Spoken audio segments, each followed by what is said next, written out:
Hyderabad's #1 real estate company, Sri Siddhivanayaka Property Developers.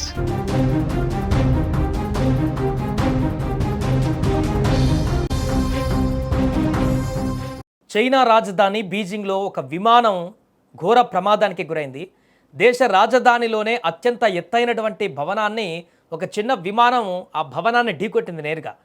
12,000 మంది ఉద్యోగులు పనిచేయగల సామర్థ్యం ఉన్నటువంటి 108 అంతస్తుల సిటిక్ టవర్ను దేశీయంగా తయారైనటువంటి సన్వార్ట్ SA-60L అరోరా అనేటువంటి తేలికపాటి స్పోర్ట్స్ విమానం ఆ బిల్డింగ్ను బలంగా ఢీకొట్టింది.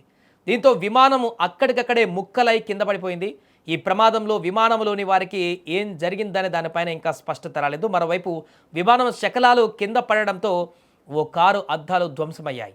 చిన్నపాటి అగ్ని ప్రమాదం కూడా చోటు చేసుకుంది. అలాగే భవనం స్వల్పంగా దెబ్బతింది.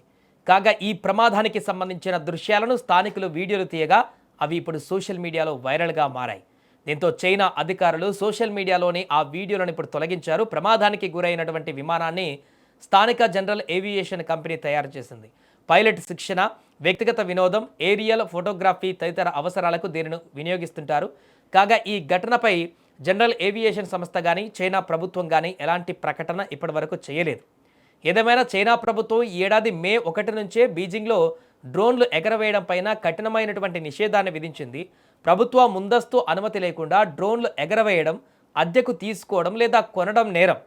అంతటి కఠిన నిబంధనలు ఉన్నటువంటి రాజధాని నగరంలో, అది అత్యంత భద్రత ఉండేటువంటి సిటిక్ టవర్ వద్ద ఈ యొక్క విమానం ఇలా ఎలా రాగలిగింది? పైలట్ ఉద్దేశం ఏంటి?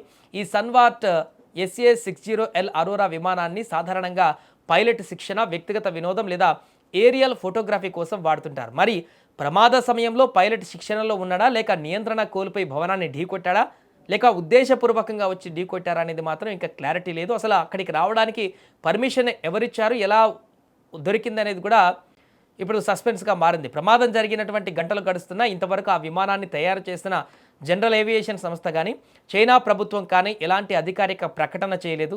అసలు విమానంలో ఎంతమంది ప్రయాణిస్తున్నారు, పైలట్ ప్రాణాలతో ఉన్నాడా లేదా, భవనంలో ఉన్నవారికి ఏమైనా గాయాలయ్యాయా అనే వివరాలను చైనా అత్యంత రహస్యంగా ఉంచింది. అయితే ప్రమాదం పైన అక్కడి ప్రభుత్వం మౌనం, సోషల్ మీడియా పైన ఆంక్షలు అంతర్జాతీయ సమాజంలో మరిన్ని అనుమానాలకు తావిస్తుంది. బీజింగ్ గుండెకాయ లాంటి ప్రాంతంలో జరిగిన ఈ విమాన ప్రమాదం వెనుక ఉన్న అసలు రహస్యం ఏంటి? సాంకేతిక లోపమా, లేక దీని వెనుక ఏదైనా భారీ కుట్ర ఉందా అన్నది మాత్రం తేలాల్సి ఉంది. అక్కడ ప్రభుత్వం చేస్తున్నటువంటి చర్యలు కూడా అనేక అనుమానాలకు తావిస్తున్న నేపథ్యంలో ప్రస్తుతము ఈ ఘటన ప్రపంచ దేశాలలో కూడా చర్చకు తావిస్తున్న పరిస్థితి. ఒకసారి ఆ విజువల్లో మనం చూడొచ్చు. ఆ బిల్డింగ్ని ఢీకొన్న తర్వాత ఆ మొత్తం గాల్లో నుంచి ఆ తునాతునకలైనటువంటి ఆ విమానము ముక్కలు ముక్కలుగా కిందికి పడిపోతున్నటువంటి దృశ్యాలు. అక్కడ ఈ విజువల్ తీసినటువంటి వ్యక్తిని కూడా ఇప్పుడు విచారిస్తున్నట్టుగా తెలుస్తుంది. ప్రభుత్వం డిలీట్ చేశారు. అక్కడ సోషల్ మీడియాలో కఠిన నిబంధనలు అమలు చేశారు, వీటిని స్ప్రెడ్ చేయకుండా. కింద పడ్డ తర్వాత ఈ శకలాలు అక్కడ ఒక కారు మీద పడడంతో ఆ కారు కూడా అద్దాలు పలిగినట్టుగా మనకు కనిపిస్తుంది. సో అక్కడ ఆ టైంలో ఎవరు మనుషులు అక్కడ లేకపోవడంతో ప్రాణాపాయం తప్పింది. కానీ ఎవరైనా మనుషులు ఉంటే వారి ప్రాణానికి ప్రమాదం కూడా ఏర్పడేటువంటి అవకాశం కనిపిస్తుంది. ఏదేమైనా ఈ ప్రమాదానికి సంబంధించిన పూర్తి వివరాలు చైనా ప్రభుత్వం బయటికి చెప్తే తప్ప అసలు ఏం జరిగిందో అనేటువంటి వివరాలు అయితే బయటకు వచ్చేలా కనిపించట్లేదు.